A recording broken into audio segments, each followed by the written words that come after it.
I got a question for the NBA players. What the hell are you playing for? What are you playing for? It's not about the money. You make all the money. What, you're injured? Well, there's a difference between being hurt and injured. So you want to talk about the business, the CBA. Fans get all of that. But what do fans resonate with? They resonate with what's real. You got to compete. You got to go out there and leave it on the ice because those people are paying the price of admission.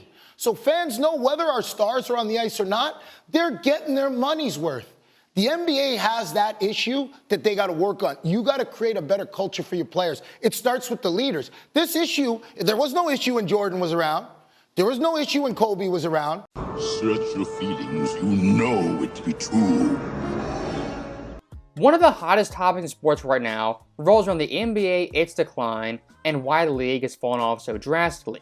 And a lot of stuff fans point to: redundant play style, load management, as well as lack of defense. And of course, all those things play a big time role in the NBA's decline.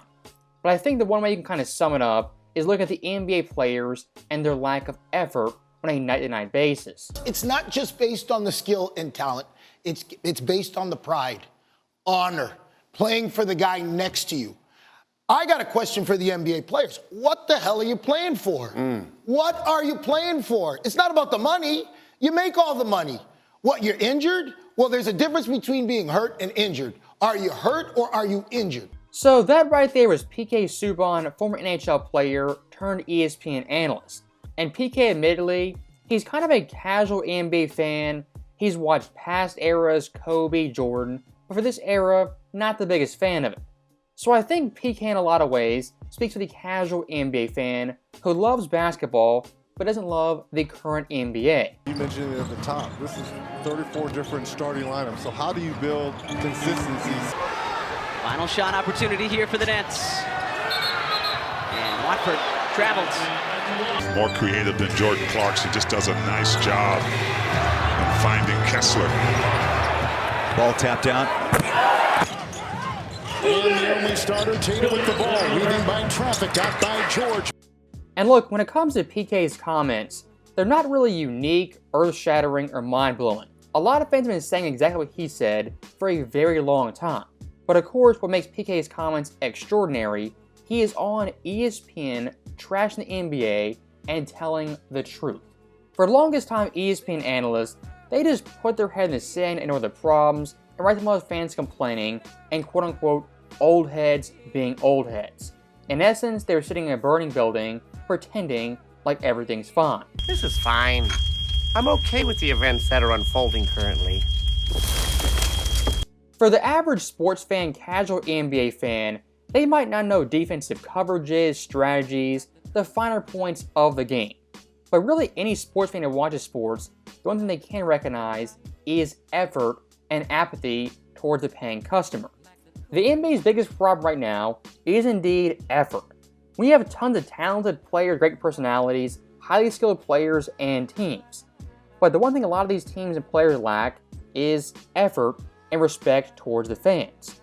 And for some analysts like a Channing Frye, Richard Jefferson, who defend the players' actions and inactions, you're enabling these players and lead to the destruction of the NBA. And I always hear, don't be so negative, quit complaining, just stop pointing this stuff out. I'm not going to stop doing that. If players don't play these sit-out games, that is self-destructive to the NBA and the sport of basketball. If you're not calling that out to me, you don't really love basketball and love the game. What you do love is sucking up to the players and not ruffling any feathers. Coward. Look, for every era in NBA history, they have their strengths as well as their weak points. In this era, there are some strengths, but a lot of weak points on and off the court. For starters, things like foul baiting, not getting back on defense, these things nowadays are excused and kind of commonplace. And of course, sitting out games, they're actually glorified and encouraged by the teams and coaches. If I can play in the back-to-backs, I would. I physically, yes, I can. But I work for the Pelicans. So that right there is absolutely despicable and the root cause of the NBA's problem. These teams, as well as the players, not playing games when they're healthy. You can trash the 70s, 80s, 90s, 2000s, trash it all you want, I don't care. But one thing you can't say about those eras is that the players didn't play if they were able to play. You have a broken leg, okay, don't play. Sprained knee, sprained ankle, you're hurting a little bit, you're sore. Those guys back in the day would still play. Nowadays, playing back-to-backs is questionable at best.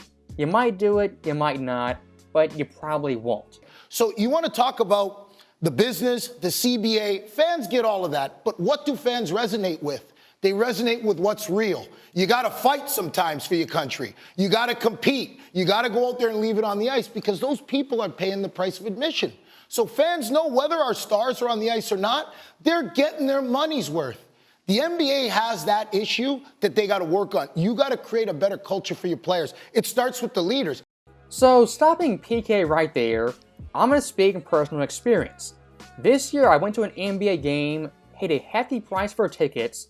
I'm going to the stadium, arriving at the stadium, and what happens moments before the game starts?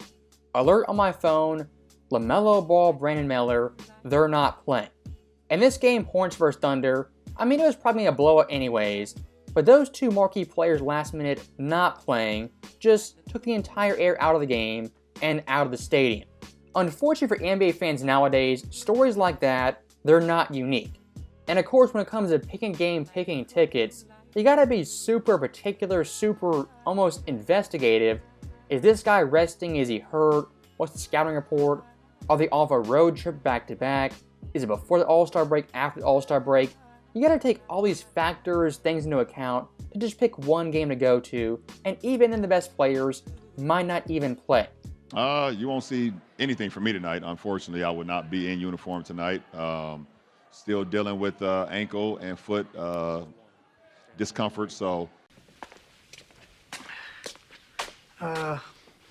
Everything that guy just says is bullshit. Thank you. From a pure consumer standpoint, the casual NBA fan isn't going to do all that to see one NBA game. And of course, they do attend that game, the star players don't play. What's going to happen the next time? They're not going to turn on that TV, watch the game, or of course, attend a game in person. Back in the 1980s, early 1990s, the NBA had a commercial kind of a slogan that the NBA is fantastic. Back then, the NBA understood the fans, they were part of the game and the sport, kind of the lifeblood of the NBA.